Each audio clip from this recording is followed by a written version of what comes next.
Hey guys, YouTube War 100 here. Alright, and I figured that I would just come on here and I would just make another retro wrestling review. Because, really just, I'm really not sure what to do for my videos right now because, yeah, I do have something like planned for, in honor of Halloween this year, like I do every year. But yeah, I'm not planning to get to that until like next week sometime. So yeah, I figured like just until then, I figured that I would just like do something to just like hold you guys over and just so I can like put something up on here to just preoccupy myself until like when I'm ready to start what I have planned this year for Halloween, which I'm like gonna start off like sometime next week. So yeah, here I am just to make another retro wrestling paper review, and for this review, I'm gonna be reviewing Unforgiven 2001. So yeah, I have watched the show like several times before, and it is a pretty good show. I mean, it's not like a great show or anything, but yeah, it was a solid show. I mean, yeah, it was a pretty good show. I mean, you definitely did like have like a lot of like really good stuff on here, and you did have like a couple of great matches on the show as well. And there really wasn't like anything like that bad on this show. So yeah, this was like just right in the middle of the whole invasion storyline, and so yeah, just like something like go like right in the middle of this whole angle. I felt that it was a solid show overall. I mean, yeah, like I said, I mean, you did have a pretty solid card on here. I mean, yeah, there were like a lot of really great, well, a lot of good matches on the show. And like I said, there were a couple that were even great. I mean, you did have kind of like a couple of matches that really like weren't like all that good. I mean, yeah, not really like a couple of matches that weren't very good, but yeah, they weren't like terrible matches or anything. And so yeah, and but it was only like just like a couple of matches that really like weren't anything that special. Well, like yeah, let me rephrase that.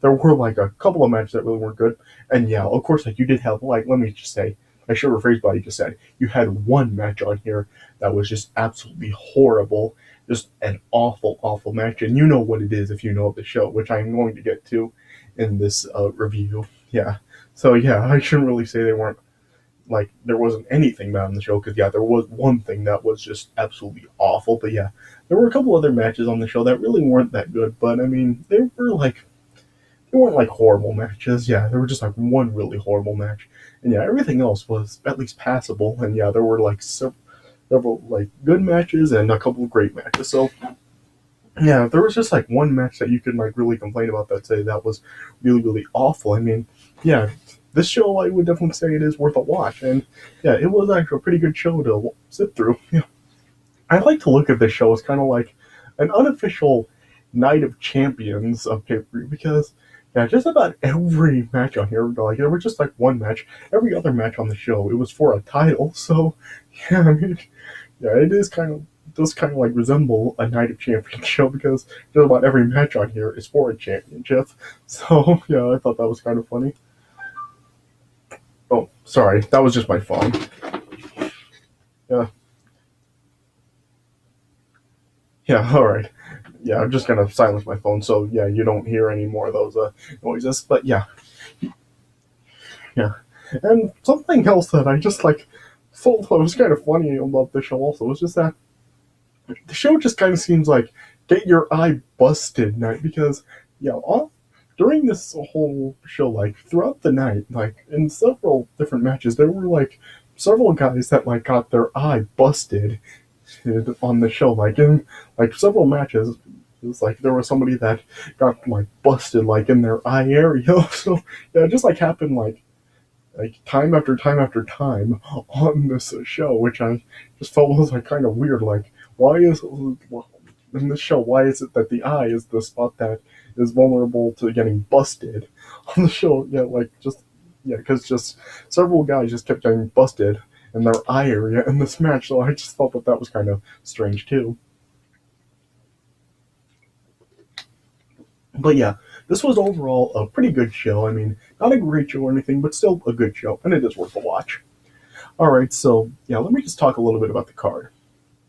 So the show kicked off with a 4-team elimination match for the WWF Tag Team Championship. It was the Dudley Boyz defending against the Hardy Boyz, the Big Show and Spike Dudley, and the Hurricane and Lance Storm. And I felt that it was like, I guess it was a good enough opener. I mean, yeah, of course, like nothing phenomenal or anything, but yeah, it was still good enough. I mean, yeah, it was kind of like, I did question like why they made this like a 4-team match and why they had like the Hurricane and Landstorm and the Big Show and Spike Dudley in this match. I mean, those just seemed like two randomly put together tag teams. I mean, I still hope that this probably would have been better if it was just like the Dudley Boyz versus the Hardy Boyz. But yeah, man, yeah, it was interesting that in this match, like you had two teams from the WWF, the Hardy Boyz and the Big Show and Spike Dudley, and then two teams from the Alliance, the Dudley Boyz and the Hurricane and Landstorm. So yeah, I just felt that was interesting that they had like two teams from each side in this match. Yeah, and I guess like for what this match was, I mean, I guess it was good. I mean, yeah, a solid opener. I mean, yeah, it did just kind of start off with like you had just like the 4 teams go and just all and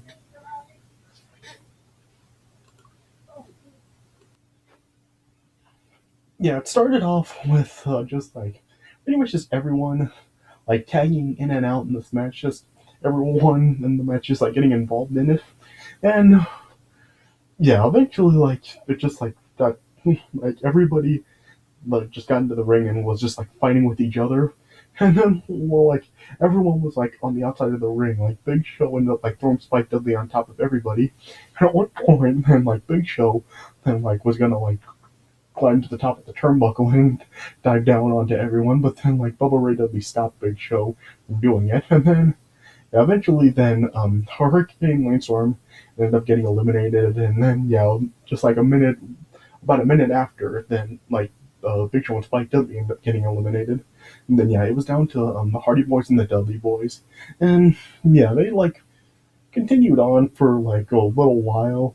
Yeah, after it was just like a little while, like of just the two teams going at it, and then at one point, the Dudley Boyz hit a 3D on Matt Hardy, and it looked like that was it. But then uh, Jeff Hardy then hit a swanton on Devon as Devon was covering Matt, and that broke up the count. But then, yeah, as the referee then was like just like trying to get Jeff Hardy out of the ring, then Bubba Ray Dudley then hit the Bubba Bomb on Matt Hardy, and then that allowed Devon to pin Matt Hardy, and yeah, the Dudley Boyz got the win. They retained the tag team titles. So, yeah, like I said, I mean, I guess it was a solid match. I mean, yeah, I guess like I said, it wasn't like great or anything, but yeah, it was like a solid way to start the show off. So yeah, I would give this about like 3 stars.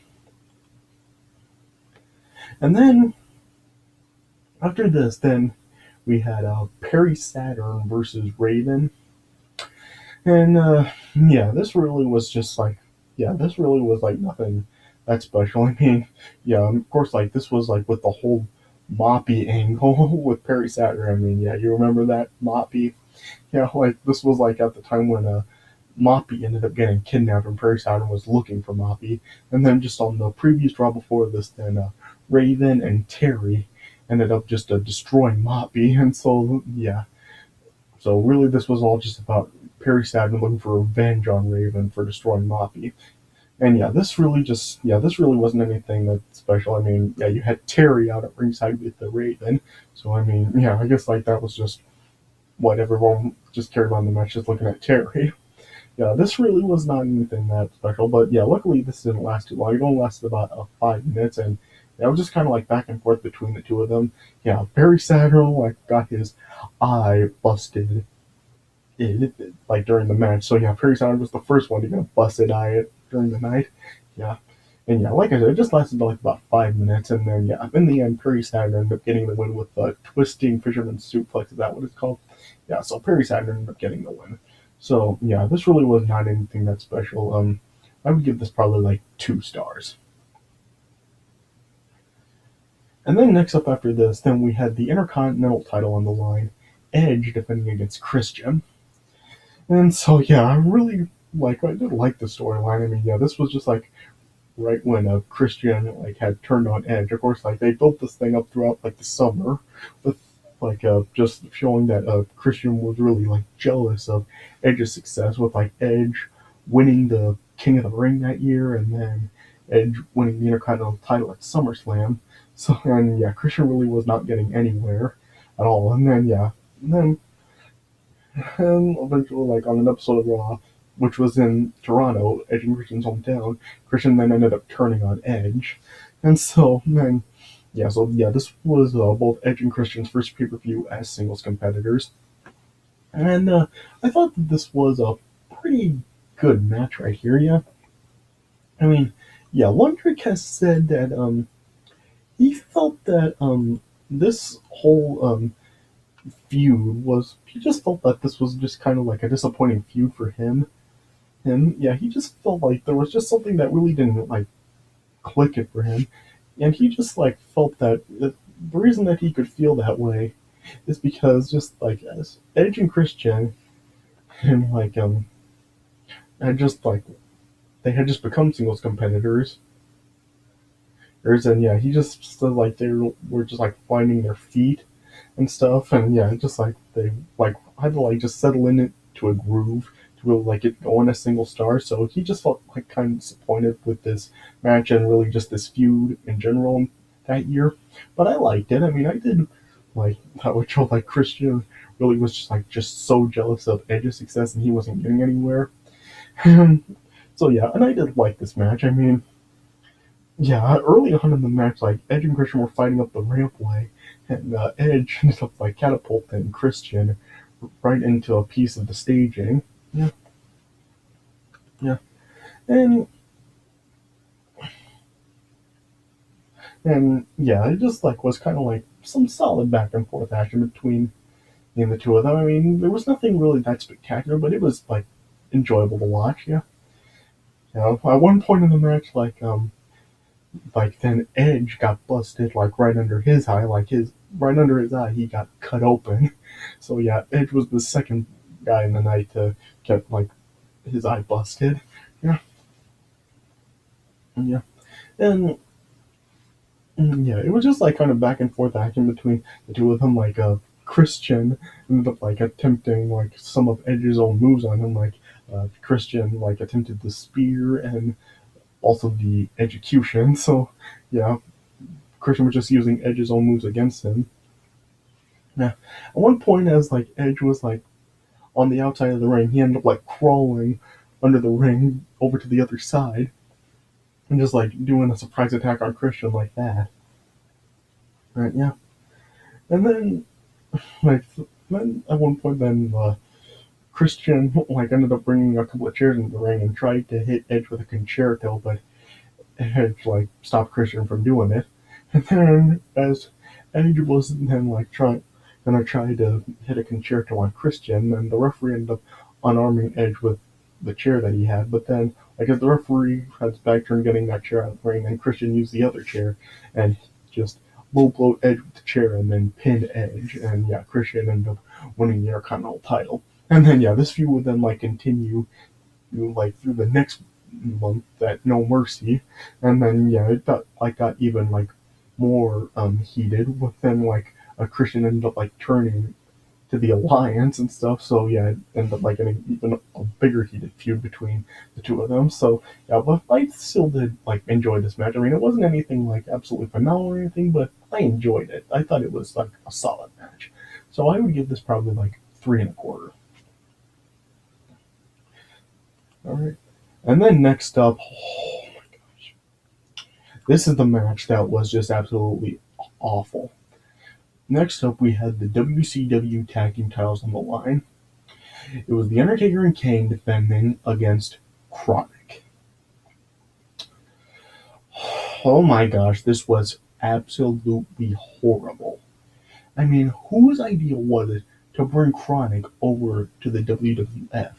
I mean, did they even watch Kronik in the WCW? I mean, Kronik was absolutely awful. I mean, they were a absolutely shitty team. So why did they even think of bringing Kronik into the WWF? Gosh.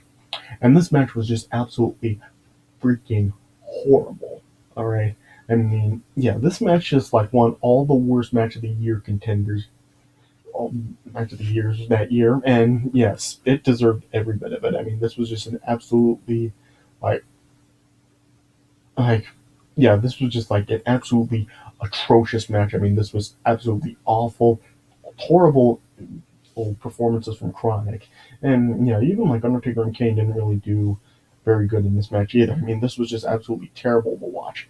I mean, the only thing that I liked about this match was the commentary. Like at one point, like Paul Heyman was asking how Kane could really be trusted when he wears a mask, and Jared was like, "You wear a cap," and Paul Heyman responded, "So you wear a cowboy hat? What the hell does that mean?" So yeah, the commentary was the only thing enjoyable about this match. I mean, the match itself absolutely sucked, absolute ass. Yeah, I mean, this was just awful. I mean, I don't even remember anything from this match. That's how bad it was. It was just completely forgettable.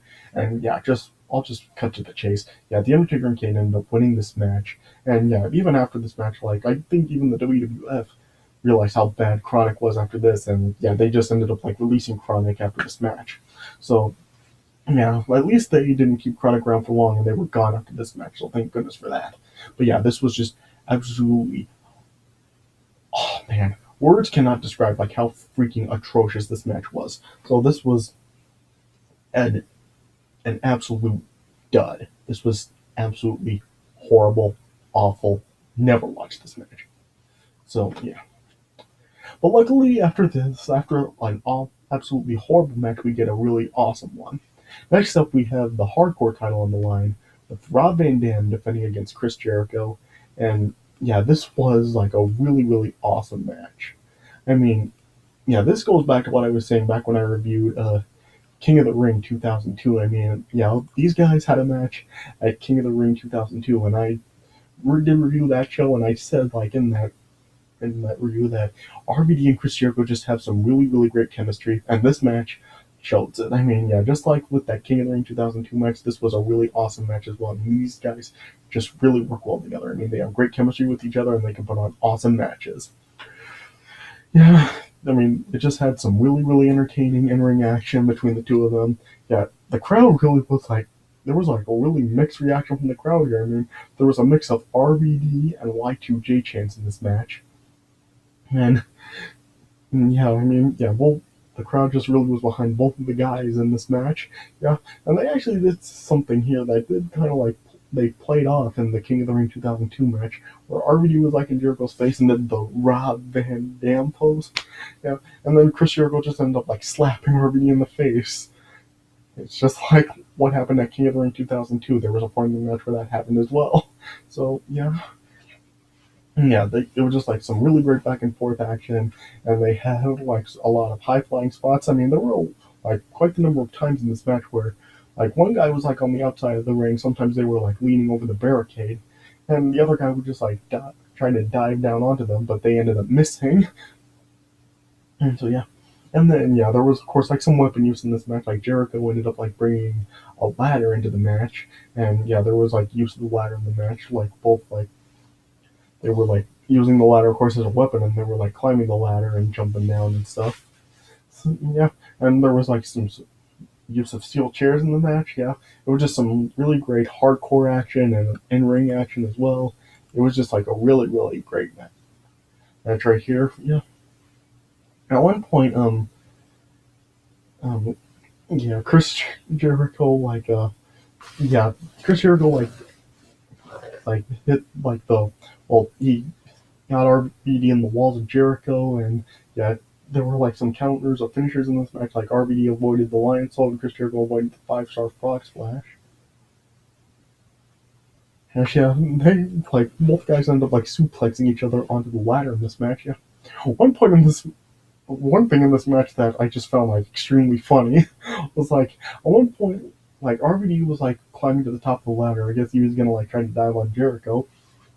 And then yeah, Chris Jericho got up and he threw the steel chair and it hit RVD right in the head. And yeah, but RVD was then just like was like completely like just like so dizzy, just like bobbing his head and stuff. And JR was like saying Van Dam was a never land. And I just found that like so funny. Like every time I see that, I just like end up like laughing so hard. It's just absolutely hilarious. Yeah. And then yeah, Chris Jericho then like applied a tarantula to RVD like on top of the ladder. Yeah.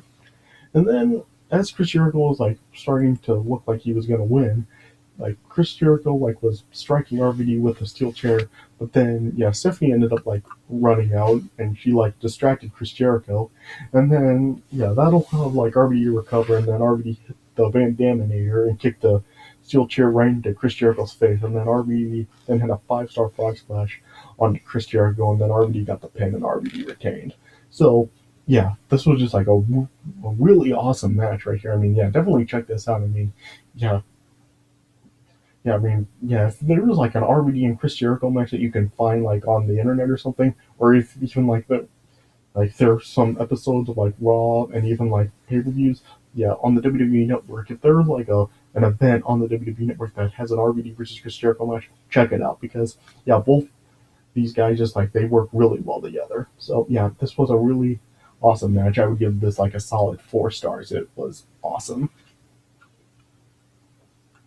And then next up, we had the WCW title on the line in a handicap match. It was The Rock defending against Booker T and Shane McMahon. And yeah, I thought that this was a pretty good match. Also, I mean, yeah, I know that some people really don't like the concept of like the title on the line in like a tag match or a handicap match or something, but yeah, for like this it made sense because yeah, since like RVD, well, not RVD, The Rock won the title from Booker T, and Shane was the owner of WCW at this time.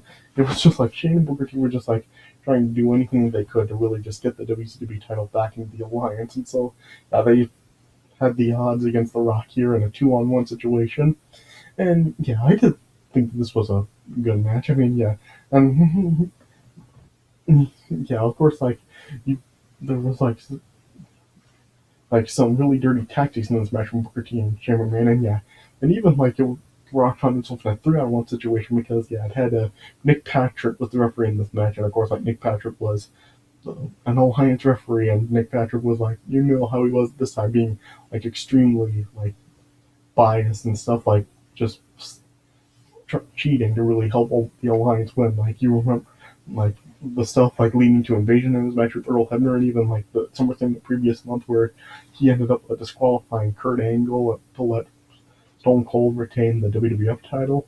So yeah, in this match, like Nick Patrick was just like continuing to do that. Like Nick Patrick was just like doing everything to try to help Shane Booker T win. And yeah, like there were like things in this match where like Nick Patrick was like pretending to be distracted and then to let like the one who wasn't legal in the match like attack The Rock. Like and then yeah, and yeah, you also had at one point Shane like ended up hitting The Rock with the WCW title belt right in front of Nick Patrick, and Nick Patrick didn't call for the bell.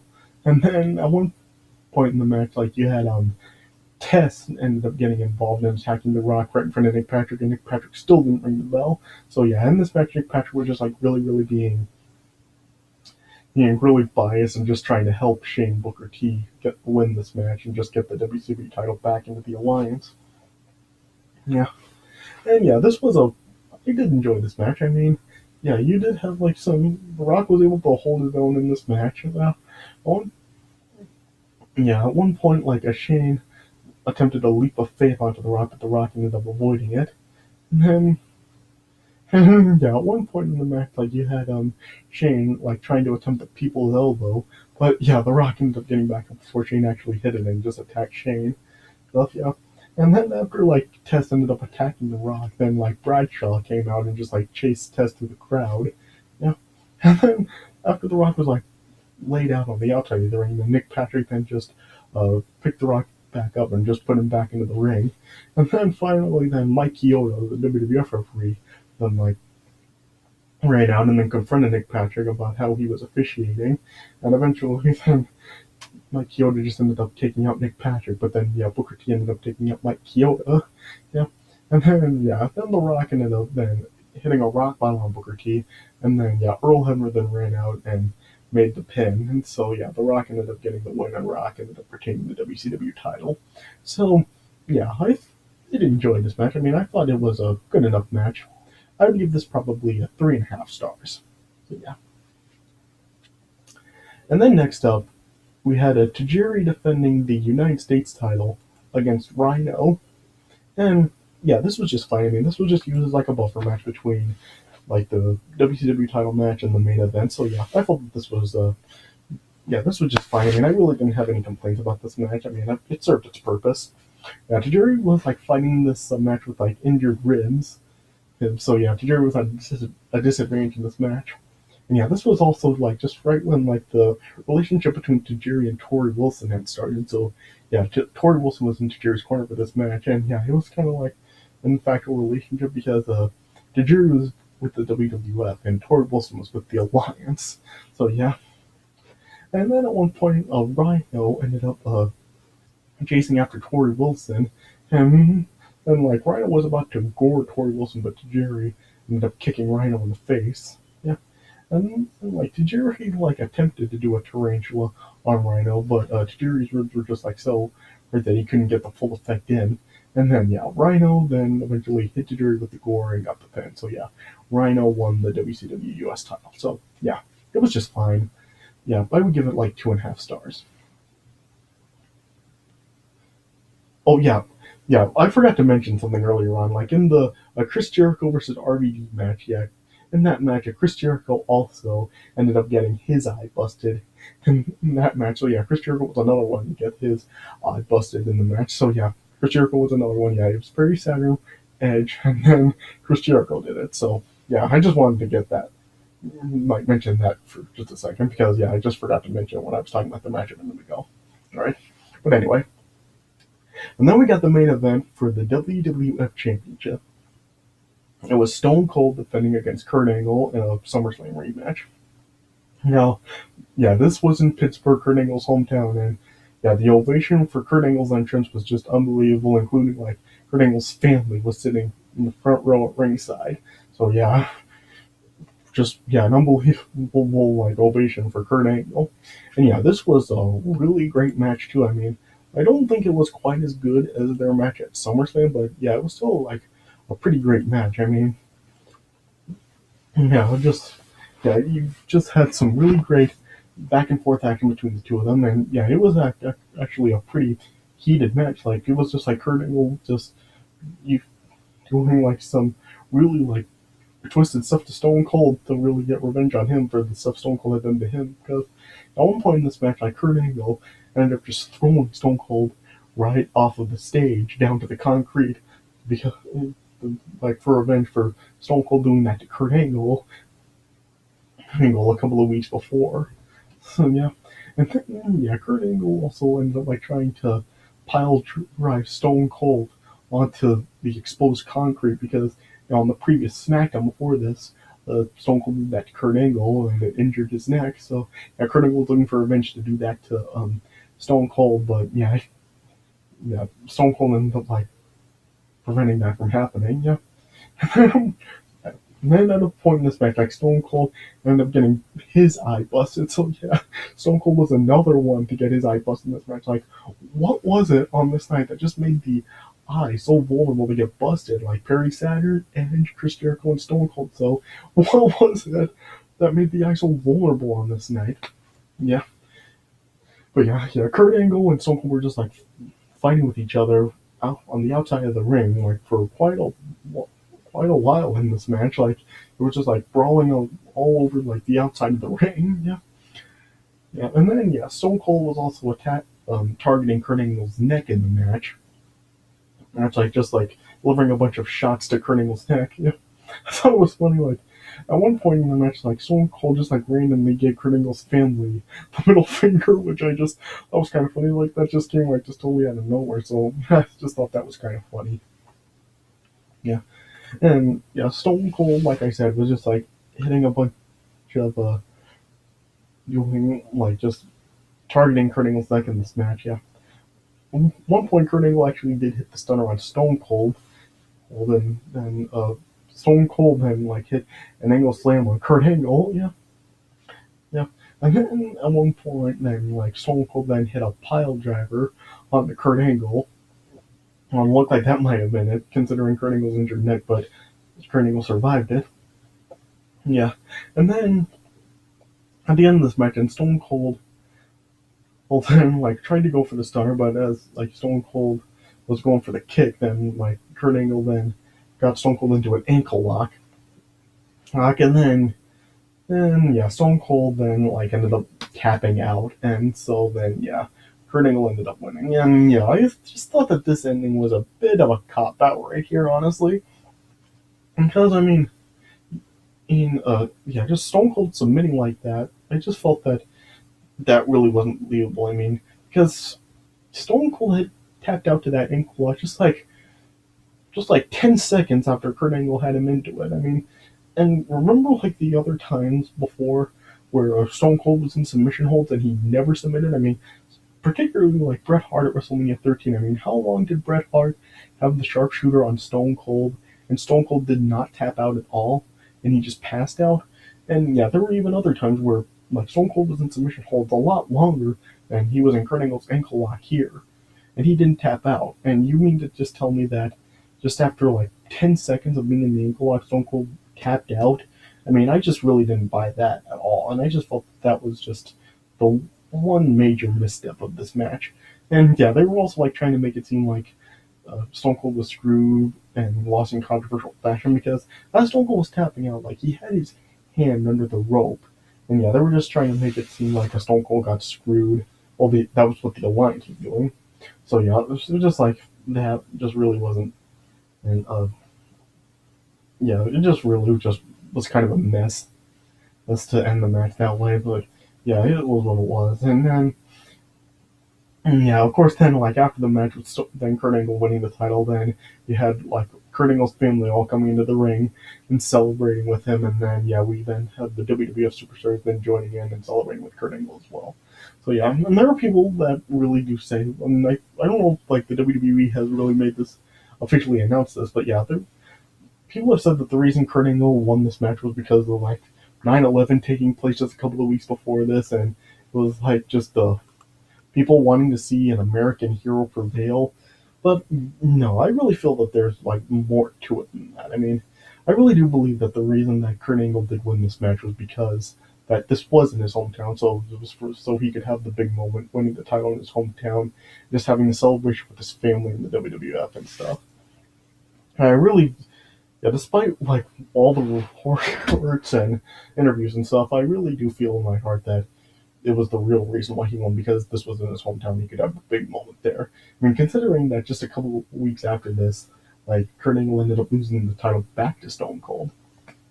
So, yeah, I really just feel that the 9/11 stuff really is not the true reason he won this match. But yeah, regardless of like all that stuff, like this talked about with the cop out ending and just the reason for him winning and all that, yeah, this still was like a really great match. I would give this 4.25. So yeah, great match right there. So yeah, overall the show, I would give it probably like a 7.5 out of 10. I mean, yeah, you did have two really great matches with the WWF title match and the Hardcore title match, and yeah, I mean, yeah, you really just and just about everything else was at least decent enough. I mean, yeah, there was only like one horrible match on here that was the WCW Tag title match, but everything else is at least yeah, and even like the Raven Saturn match, I mean, that's not really anything that you need to watch, but everything else I think you will like see the at least like you'll get enjoyment out of everything else on the show. So yeah, yeah, if it only has like two matches that are not recommended and everything else is, I would definitely give the show a pass and I would definitely recommend it. So check it out if you haven't seen it before. Alright, so yeah, so this does it for my review of Unforgiven 2001. So I hope you guys did enjoy this review, so thanks for watching, and I'll see you guys later.